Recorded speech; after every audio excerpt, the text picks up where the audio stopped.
Hello, thank you so much for viewing this webinar. My name is Luke, and today I'm going to take you through the new user experience of the T1 module in ProTax. Our agenda for today will include an introduction to ProTax, such as what are the advantages of ProTax, how to buy and the pricing model, and the available tax years. We will also go over how to get help in ProTax, setup and navigation of the software, how to import your T1 files. We'll be going through a basic T1, as well as we're going to take a look at the auditor as well. Additionally, we're going to be going over the T1 Express Data Entry worksheet for efficient data entry. We're going to go over Intuit Sign and how to send forms to your clients for signatures, and we're going to go over creating linked and dependent returns. Some of the advantages of ProTax include the fact that it's cloud and browser based, which means you can access it from any device, PC or Mac. Updates for ProTax happen automatically through the cloud, so you never have to worry about installing or downloading anything to your computer. It's built on the same tax engine, Profile, that has assisted thousands of preparers with millions of returns. So if you've heard of Profile and all the great things that Profile has done for preparers, then you are familiar with the engine that runs ProTax. In QuickBooks Online, you can easily create, share, and collaborate on hundreds of returns within your team, and you can change what access certain members of your team have to certain clients, and you can sort of issue your team members to work on specific clients. Once you're inside of ProTax, you can click subscribe, which will take you to a subscription page. You can subscribe to the T1 module here, or you can purchase it with the T2 bundle and bundle them together if you do both of those types of returns. You can also purchase a OnePay. A OnePay is for filing individual returns if you only need to file a return here or there and won't make use of an unlimited filing through the subscription. To purchase that OnePay, select pricing, and you can directly select buy OnePay, which will attach that OnePay license to the return, allowing you to file. On screen now you can see what years are supported with each module in ProTax. So for T1 specifically, 2018 and later are supported. So if you'd like to create a T1 return in ProTax, you can go as far back as 2018 and all the way up to now. There are a few different ways that you can get help in ProTax. The first one being the help button at the top of the screen. When you click that, a panel on the side opens up, and this is where you can type in any keywords, forms, questions, and you will get access to a laundry list of articles by the ProTax team that will be able to assist you with your question. Another way to get help is once you're in your return, you will see a blue ProTax help button. When you click that, you'll have different options here. So we have chat with the support agent, visit our online help hub, and a phone number, as well as connect on Facebook. If you select chat with the support agent, automatically a chat screen will open. You type your email, your name, and what you need assistance with, and you'll be automatically connected with a ProTax expert that will be able to assist you. You can also select visit our online help hub, and this is very similar to the help button. This takes you to the ProTax community. This is a great resource if you need to search for anything, if you need any questions answered, assistance with anything, you can type in any keywords here, and you'll be able to find any articles or community answered questions for that issue.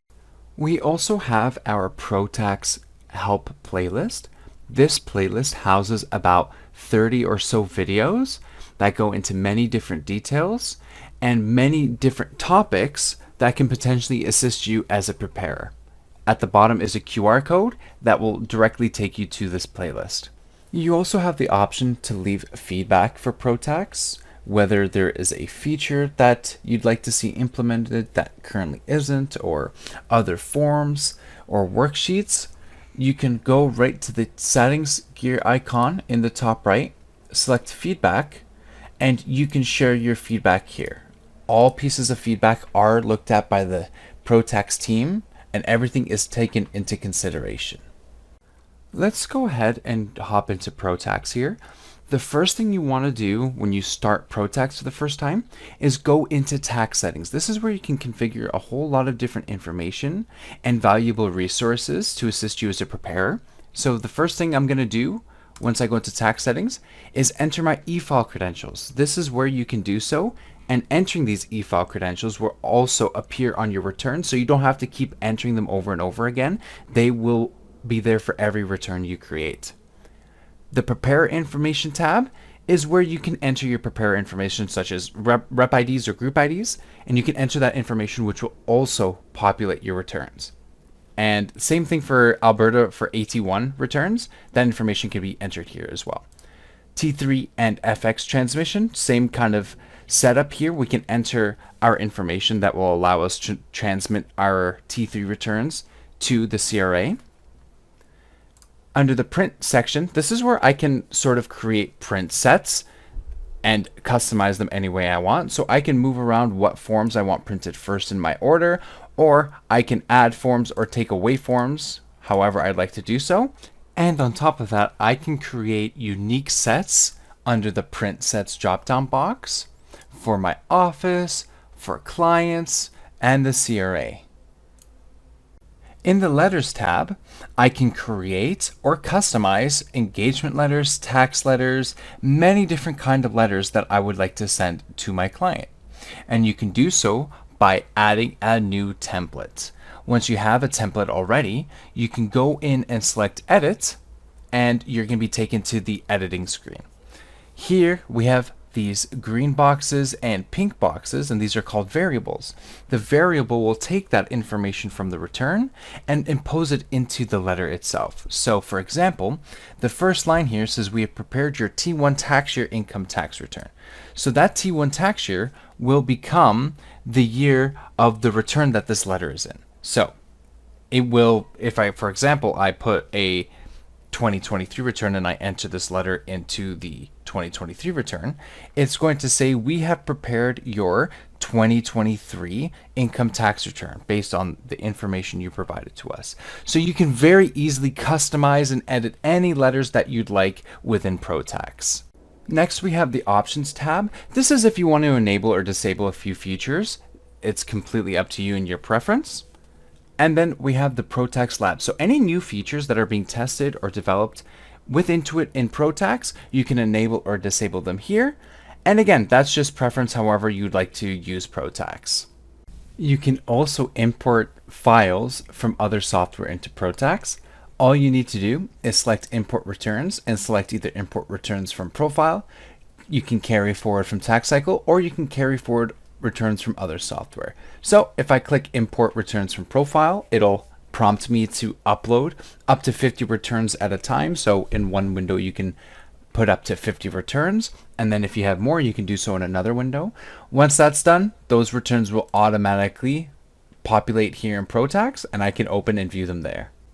Let's take a look at the tax return list in ProTax. So first, we have the module at the top here. So we can select T1, T2, T3, Form Expert, or e-signature dashboard. I'm going to go back into T1. You can search by your client name in the search bar here, so you can individually find your returns. You can filter by tax year by selecting the All Years drop down and selecting the tax year that you'd like to work on. So I'm going to select 2023. You can also filter by tax status. So under the All Statuses drop down box, we have a bunch of different options here, such as in progress, or accepted, not accepted, and so on. So you can filter your returns like that. You can create a new T1 personal return by selecting T1 personal and filling out the information, selecting a client and the return name, and you can create the return like that. You can work on existing files, so just simply by selecting view return, I'm automatically into the return that I like to work on. Or you can also hit this drop down box and select duplicate return, rename, or start a T3 return based on the T1. You can also carry forward your returns from the tax return list in ProTax simply by selecting the checkbox of the return you'd like to carry forward, scrolling back up to bulk action drop down box, and select carry forward returns. How this can be very useful is if I were to start the next tax year, let's say it's the 2024 tax year, and I have all my 2023 returns here, and I'd like to carry forward all of them to the 2024 module. All I would need to do is select 2023 from the All Years drop-down box, select the top checkbox to signal that I want to select every single file under 2023, select bulk actions, and carry forward returns. All I would need to do is that, and all those returns from 2023 would be carried forward to 2024. If I want to carry forward one T1 return in ProTax, all I'll need to do is go to the T1 module and the tax return list for the T1 module, select the down arrow of the return that I'd like to carry forward, and then select carry forward. This process doesn't take too long at all, just depends on your internet speed. So now I have created that new return and carried it forward. Now when I go into the return, it's going to tell me that we've gotten your return data from previous years, and there's going to be a new color here, which is purple. Purple means that value has been carried forward from the previous year. So we have blue, which means that the value is automatically calculated by ProTax. We have red, which means the value that was automatically populated and calculated by ProTax has been overridden with a different value. And purple, which means the values have been carried forward. So when I go into this return right away, I can see that these values have all been carried forward from the previous year's return.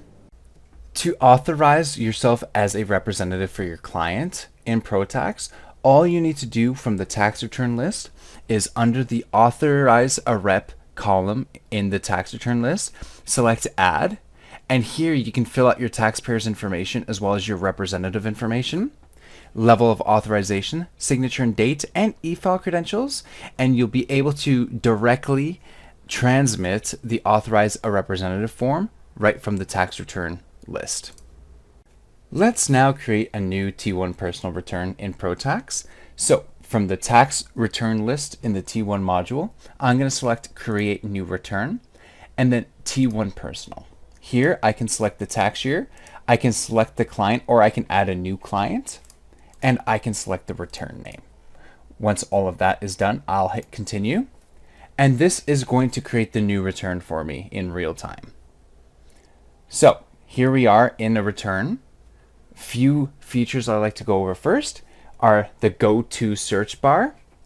Right here, if I wanted to search for a specific line in a form, or if I wanted to add a form, I can do so from here. So I'm going to search the S for principal residence detail. And from here, I can either go right to a line or row in that form, or I can add the form directly. Next, I'd like to take a look at the Attach Documents feature. So with this paperclip icon at the top, I can select that and I can upload any documents that I need that would associate with the return. I have the auditor here, so this is the live auditor that will tell you about any errors or warnings. And I have the Add New Form, Slip, or Letter section.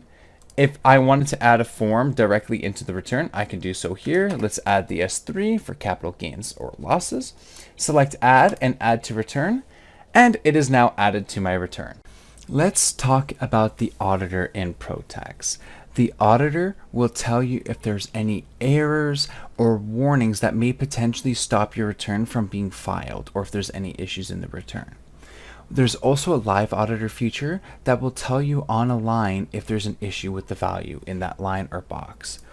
So if I were to go to this override here, it's telling me that the calculated value is 19,835, and in here I have 18,635. So the line itself is telling me that. So if I were to go ahead and remove that and click outside of that line, it's going to default back to the value that's calculated properly by ProTax. So this is the auditor here. You can access it by selecting Auditor beside Forms. The first window is for e-file errors. So these are errors that would for sure stop your return from being filed electronically to the CRA. So you would just need to click whatever error that there is and resolve it. So here it's telling me about the social insurance number. How it's an incorrect social insurance number. However, for this demonstration, I'm not going to bother with that. So I'm going to move on to the next tab here, which is warnings. Warnings will tell you, it's basically just ProTax telling you, hey, there might be an issue with something that you entered here. And you can go take a look at it by clicking on the warning. And it's telling me that the taxpayer's social insurance number is invalid. For this demonstration, I'm going to say it is valid. So I'm going to tell ProTax, hey, the social insurance number I entered here is valid. So I'll click the green check mark box and it will stop with the warning for that specific issue. Next, we have sign-offs. This will tell you any error or warning that you potentially signed off on. It will appear under the sign-offs tab of the auditor. Then we have overrides. So ProTax will calculate automatically using its calculation engine. So if I were to go and find a field that's calculated like this, it's going to have a blue field, a blue bar at the right side of it. If I were to change this amount to something else, it will turn red, which it will once it updates. So now it's red, showing that I've made an override. Overrides aren't necessarily incorrect. There may be certain tax situations where you'd like to override a value that was populated and calculated by ProTax. You would just need to go into the auditor and ensure that your overrides are correct. And if there's any overrides that are incorrect, you can just go ahead and remove the amount from the line, and ProTax will automatically calculate it back to where it was before. And I can also remove any overrides from the auditor menu under the overrides tab by selecting the trash can icon, which will delete the override and go back to ProTax's calculation. If you're working on a more simple T1, you can enter your values on a single worksheet in ProTax that contains a lot of the necessary and basic forms that a T1 return would have. And you can do so by accessing the T1 Express worksheet. Every T1 return will automatically have that worksheet in the return already, so you can go ahead and click it. And now you can enter your client's info or verify it afterwards. You can enter your client's e-file information. You can review all of these values and enter them as well. We have some slips and forms. We have T3 slips, T5 slips. There's even sections for medical values. So you can enter all of that using the T1 Express worksheet. We can also preview PDF versions of each form simply by going to the form that we want to review. I'll click the S5. And if I go to PDF form, you'll see that it appears just as it would for the CRA's copy, and you can review it that way as well. To be able to file your client's return electronically, of course, you need to send in the T183 signed from your client. There are a few ways we can do this in ProTax. Firstly, we need to go to the T183. And once that's all completed, we can go to Return Actions and select Print this form or letter. And I have it printed. So now I can get that signed and sent into the CRA however I would like to do it. However, if you'd like to electronically sign the T183, we have ways inside of ProTax now that we can do it right from the software. And that's using this button, Request e-signature, using Intuit Sign. So inside of Intuit Sign, we can select Request e-signature and select the forms that we would like to have signed by our client. For this situation, I'm only going to need the T183 signed. So I'm going to hit Next, and this is going to create a request form that I'm going to fill out. So this will have all of your client's information automatically populated. So I'm just going to enter a email here. And here I can write in what I want the email to say, the subject, and the message itself. Once that's done, I'm going to hit Next. And this is where I can set reminders or change the expiration date of the request itself. So once I'm done with that, I'll hit Next. It's going to show how everything looks before sent. It's going to preview it all. And then I'm going to hit Send. So now I have requested that my client sign the T183, and I can see this request and the status of this request under the dashboard. So it's just like selecting a module in ProTax. You'll select e-signature, and here is where you can find all of the requests that you've made to your clients. We have the option to create linked returns in ProTax. To do so, we're going to go to the T1 module, select Create New Return, then select T1 Personal. We're going to select the tax year, select the client, and then we're going to select the blue hyperlink for link a spouse and select the next client. So this is going to be the spouse. I'll just choose any random one we have in our test clients. Then select the marital status and finally the return name. Once that's done, select Continue, and it's going to create a return with both returns linked. Here we go. And now it has our linked return here at the top. If you select the tabs, that you can switch freely between the two returns. And then we're going to go to Info, and we're going to select spousal information. We can enter the spousal information here. And again, we can toggle between these two returns at any time.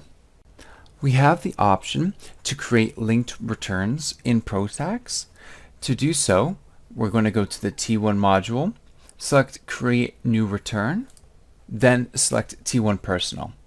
We're going to select the tax year, select the client, and then we're going to select the blue hyperlink for link a spouse and select the next client. So this is going to be the spouse. I'll just choose any random one we have in our test clients.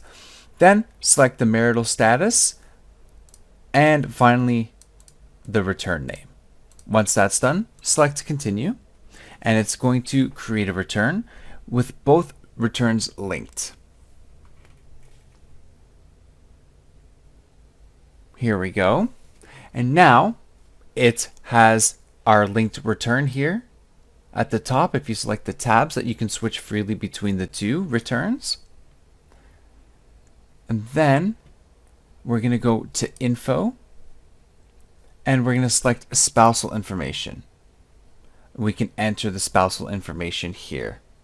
And again, we can toggle between these two returns at any time. If you'd like to unlink returns or uncouple returns from the main taxpayer's return, you can do so by selecting the blue Manage Linked Returns hyperlink, and you can select the unlink icon. This will not delete the linked return by any means. All this will do is unlink the return from the main taxpayer's return. So I'm going to go ahead and select Unlink Spouse. All right, now the spouse is gone and I have the dependent left. So if I wanted to go back to the main taxpayer's return, and if I wanted to remove or unlink the dependent's return from this, I can just select Unlink once again, Unlink Dependent, and I have successfully unlinked those returns. Let's take a look at how to e-file your returns in ProTax. So like I mentioned earlier, to enter your e-file credentials to start with, go to Tax Settings in ProTax and enter your e-file number and password here. Then select Save, and you'll have that saved on your ProTax account. So once you have done that, let's go into a return and select e-file. So under the e-file drop-down box, we have a few options. So we have T1 General, which is the actual main filing process. We have Refile, if you need to refile your T1. With a few other things, you can authorize or cancel a representative here. You can view and express notice of assessment.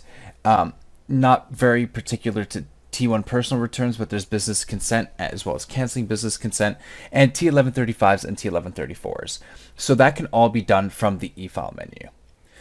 But for this purpose, we're going to select T1 General, and here is the e-filing. Here we can see right away that our e-file credentials are here from Tax Settings. I'd like to make it a point that you cannot net file in ProTax. You can only e-file. There are other software that allow you to net file, but for ProTax, you must e-file. So now that we're in the e-file menu, we can see that there's a PDF preview of our return, so you can review that. There's a summary on the left-hand side, and a little bit from the auditor, it's telling you that there's issues preventing me from filing, which of course I'm not trying to file this return. I'm just trying to demonstrate how it's done. So once you've reviewed everything and you take a look at the PDF copy and everything's looking good, and the summary is also looking good as well as your e-file credentials, you can go ahead and hit File Return, which will file the return directly with the CRA. What I would like to do now is go through and demonstrate how ProTax works, how to fill out a T1 return, going through form to form, showing how everything flows. I do want to preface this by saying I am not a tax expert. The values I'm entering are random and non-specific values. Please do not use this as a guide on how to fill out specific returns, but more along the lines of this is how it works, how I can fill out forms and where do my values flow from and whatnot. So starting with the info section, I've started to fill out the information. This is just the information you're going to fill out regarding your client. And we can go out and fill residency status, if we're e-filing, electronically signing T183. You can also go here if you are if you're refiling a return. And yeah, so you can go through all of that specifically to your client. We won't worry about that too much because I'm going to go more into detail about some forms. So firstly, I'm going to go to the T4 and I'm just going to start filling values out. Again, please keep in mind that these are not specific values. I am just filling out random numbers. So let's go ahead and start filling this out. So a lot of things you'll see are drop-down boxes, and we can just start entering our values in. If you recall, anything that's blue that has a blue bar on the right side is going to be something that is populated and calculated by ProTax. So you would allow ProTax to calculate that. However, if there's nothing there at all, we can just enter it in as a manual entry. Okay, so what I'm going to do is continue to fill this out. Okay. All right.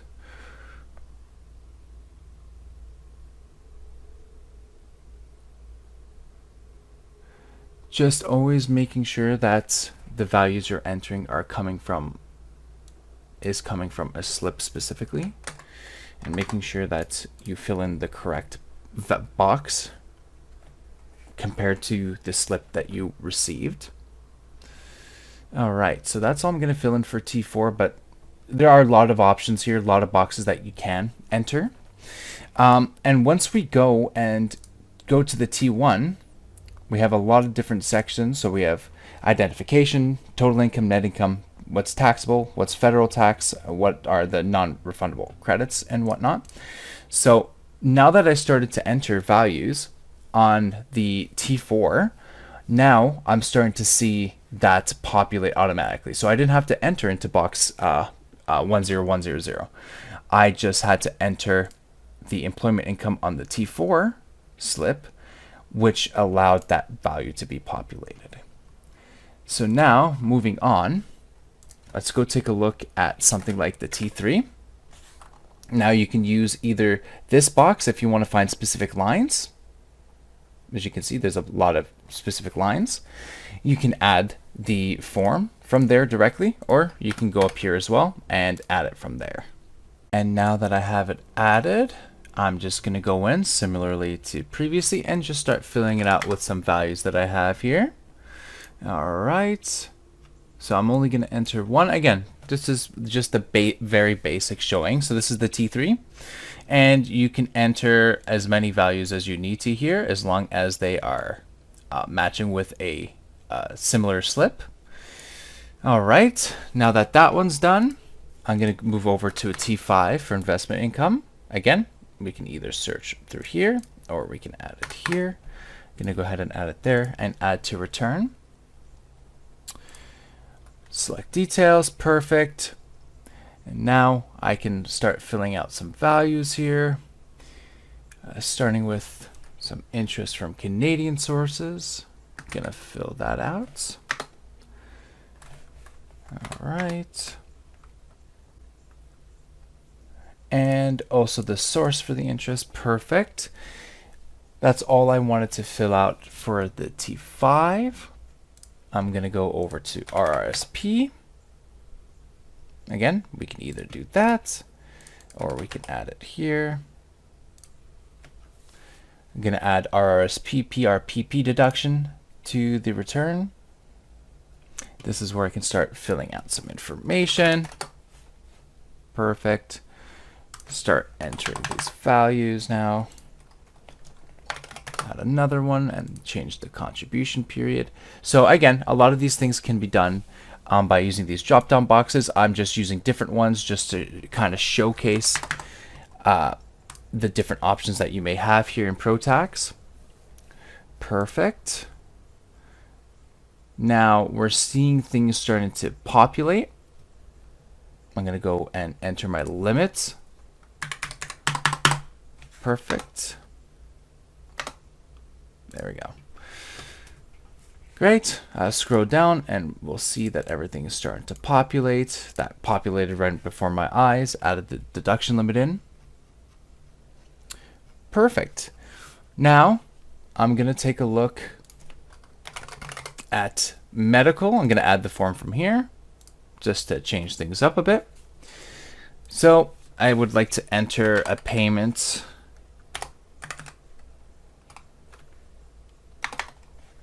here, put the name and what the payment was for.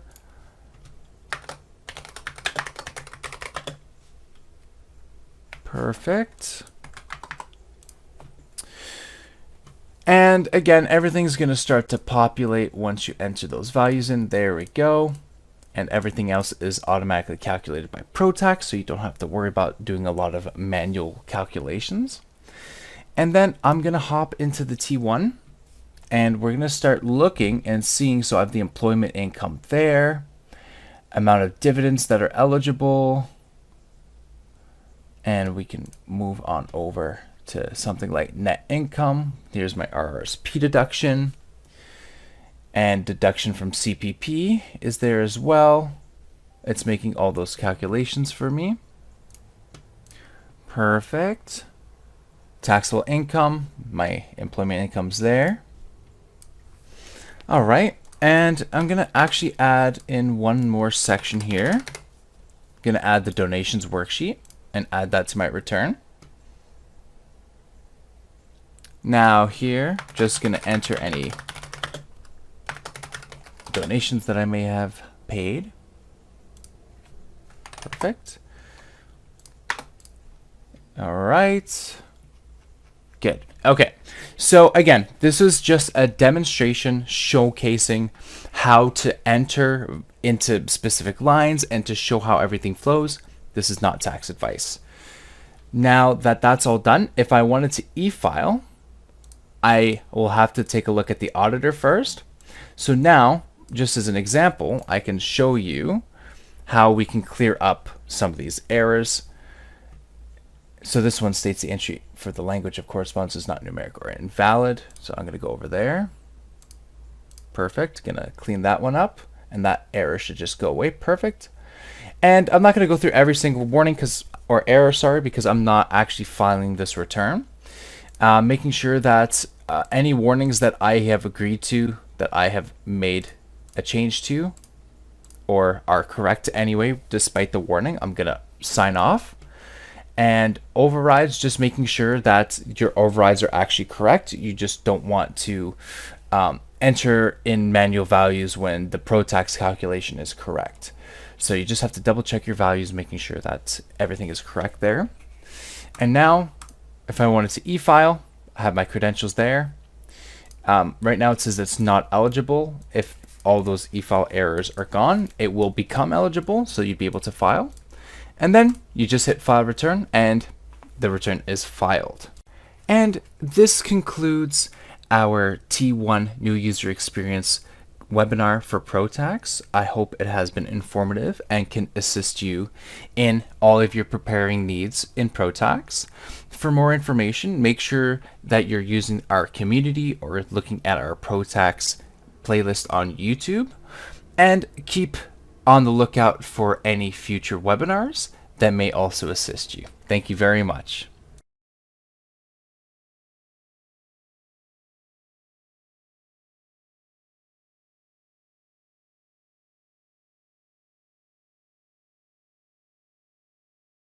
Hello, my name is Luke Pelletieri from the ProTax team, and today we're going to be going through some of the important forms to keep in mind and the workflow of a T2125 for self-employed T1 returns. I would also like to mention that when it comes to books to tax or creating T1 self-employed returns based on mapped data in work papers, we do go over that in other videos and webinars. This video specifically is to go through those forms that are important for a T1 self-employed return. To start things off, I've already created the return, and if you want to know how to create that return, all you need to do is go to the T1 module of ProTax, select Create New Return, T1 Self-Employed, and you can either take work papers information for T2125 mapping, or you can start a blank return. You can select the client and then the return name. But I'm just going to go back to the one I was working on because it's already a little filled out. So if I go into something like info form, I've already filled this out. So this is necessary to start before you get started with your T2125. So I already filled that out. Under residency, province of self-employment is something important that you'll need to fill out, and I selected Ontario. Now, moving on to the T2125, you can have multiple depending on your business income sources. So I have just the one for this demonstration. And now I have some information that has filled out. This is for part 1, identification. So you would just enter the information that is for your business. I'm going to scroll down a little bit. For business activities, if you had any web pages or websites, you can enter how many you had there, as well as links. And this is where you enter your business income for the T2125. This is where you can fill all of that out. A lot of these are manual entries and the rest are calculated. So moving on, I have professional income as well. If you have professional income, tick this box and complete this part. Do not complete parts 3A and 3B on the same form. That's because if you have both business income and professional income, you will need to enter that on separate T2125. So I can just add new if I have professional income and business income and work on those at the same time. One thing that I would like to mention quickly before continuing is the fact that if you have a business name and business number, you should be entering those if it applies to you. As well as one other thing that's mandatory is the main product or service and the industry code. This is absolutely mandatory. So you can scroll and choose from this list and you can enter that industry code for your business. Continuing on with the T2125, once again, there's business income and professional income. I have gross business or professional income that can be entered here, as well as costs of goods sold and gross profit and net income before adjustments. And when I scroll down, there's going to be one that I cannot manually enter, which is motor vehicle expenses. So here I can't enter a value because it's automatically calculated by ProTax, but there is a source arrow. This will take me to the bus auto form or the business auto worksheet. This is where I can actually enter my motor vehicle expenses. So for allocation of expenses, this allows me to essentially attach this worksheet to my T2125, which I'll do here. I can enter the percentage. So I'll put 100% of the business, or for the business rather. And owned by business, I'm going to select yes. Perfect. Now when I scroll down, I can make a description of the automobile. I can enter the kilometers that I drove in the tax year to earn business income, and I'll put 10,000. And because I put 100% towards the business, I can just enter 10,000 again because 100% of my kilometers were used. Here, if you If it's taxable with GST and HST, you can enter the value here, or if it's not eligible, you can enter values here as well. And this is where I can start entering my information for the automobile for my business. And when I scroll down, I'll have chart C, which is CCA for motor vehicles. This is where I can select the class of vehicle, as well as all the information required to calculate my CCA. So I can do that all from within the business auto form. Back to the T2125, we see that it's referring to C chart A. If I go to chart A, that's just the T2125 CCA summary. And of course, if you need to add any of these forms, you can do so just by searching for them in the add forms and letters, selecting it and adding it to the return. So back to chart A, that's the T2125 CCA summary. I can look at it here. This is where my motor vehicle came from the bus auto form. So if I click go to source, now my details of CCA. So again, that CCA was calculated for that asset because I did so in the bus auto form because it was a motor vehicle. Now let's say I have other assets. I can enter these assets, add new ones. If I have one or two, I can just add as many as I need. And then if I select details, this is where I can enter my assets. I can enter them all in here. And then once that's done, I can go over to T2125 CCA and enter the details from that asset, and I can calculate the CCA from here. So the workflow would be for motor vehicles, you'd use the bus auto form. And for any other asset, really, you would just have to use the T2125 worksheet and the T2125 CCA worksheet. Those will calculate your CCAs and you're able to add your assets as well. So let's go ahead and finish off with the T2125 then. I'm just going to scroll down back to where I was, which was here. Part 5 is my net income loss. I can enter those values or see them calculated for the most part in this section. Part 6 is other amounts deductible from your share of the net partnership income. This should be all automatically calculated depending on the values you enter, or you can also enter other amounts that are deductible. And as well as my CCA allowance, assets owned by partner. Once again, once you fill out your assets and your CCA using the two forms that I mentioned earlier, these values will start to populate. Now, if I scroll down, calculating business use of home expenses, this is all manual entries. And if you have other expenses that aren't listed here, you can take advantage of this section. And when I scroll down a bit more, I can also, if my spouse has any partnership in what was done for the business at home expenses, business of home use expense, that can be all entered here as well. Moving on to the next form, we're going to look at the T2121, which is for fishing activities. And a lot of the forms that we're going to go through are similar to how you would fill out the T2125. So once I go to T2121 for fishing activities, once again, part 1 is to fill out my identification. I can enter all my information here, as well as my vessel registration number. And I'm going to scroll down. And once again, so it kind of mimics the T2125. Like I said, part 2, internet business activities. I have my income here. So stuff like fish products, other marine products, grants, credits, and rebates, etc. Going to scroll down. Once again, I have my net income loss before adjustments. So it's a little different for fishing activities. I have salt, bait, and ice, cruise shares, fishing gear, so on and so forth. And I'm also going to have motor vehicle expenses, which I'm going to click my source. And it's going to bring me back right to the motor vehicle expenses worksheet. And now I have the T2121 on my return. I can select that and allocate my expenses to the T2121. So I can do that with the T2121 and the T2125. Scrolling down, I have my part 6, my other amounts deductible from your share of net partnership income, as well as, again, any assets that need to be added can be added using either the T2121 asset, and I can see my asset list here, as well as my CCA and CCA summary, just like the T2125. That's exactly how I would fill it out. I also have my business use of home expenses. I have my Part A details of other partners. If I have a spouse, for example, is the first option, what percentage of partnership that they own, as well as other partners as well. Next, let's move on to the T2042. I can add that right here.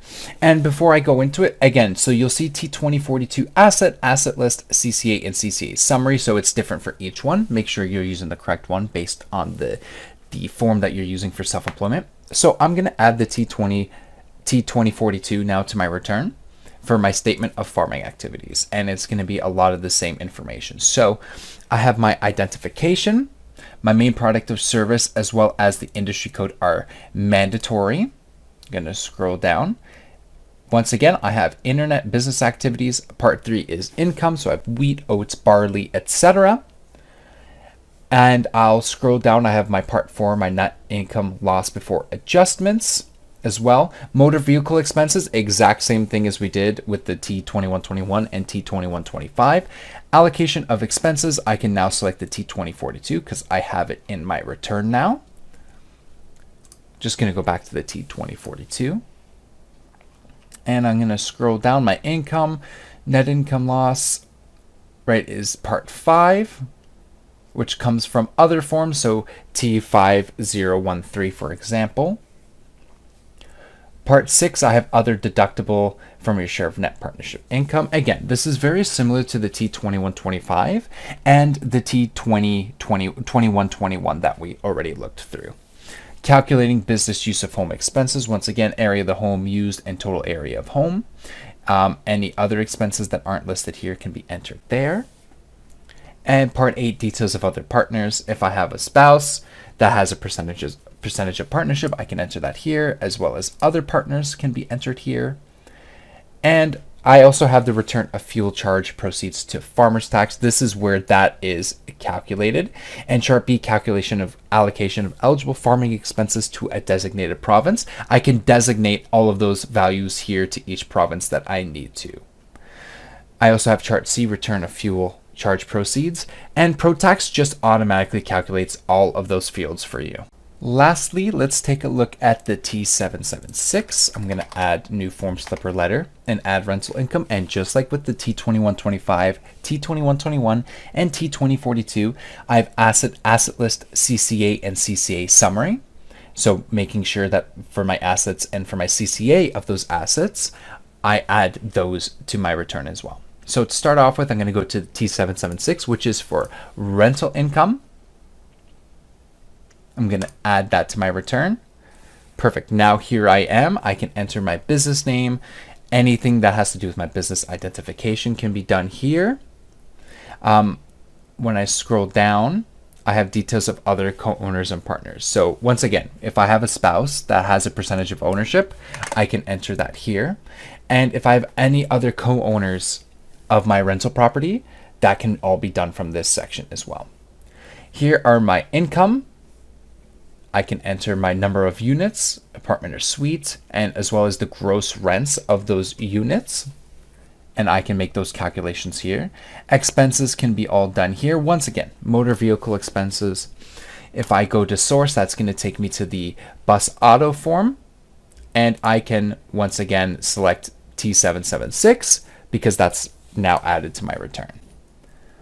Going back to the T776, I'm going to go down past expenses again. And this is where a lot of this is calculated once I enter the manual entries. So that can all be done in the T776, the T776 asset form, and the T776 CCA form. I would like to thank everybody for viewing this webinar. I hope that this video helps in preparing your T2125 or any self-employment returns in ProTax more efficiently. Keep on the lookout for any future webinars and videos, and thank you very much.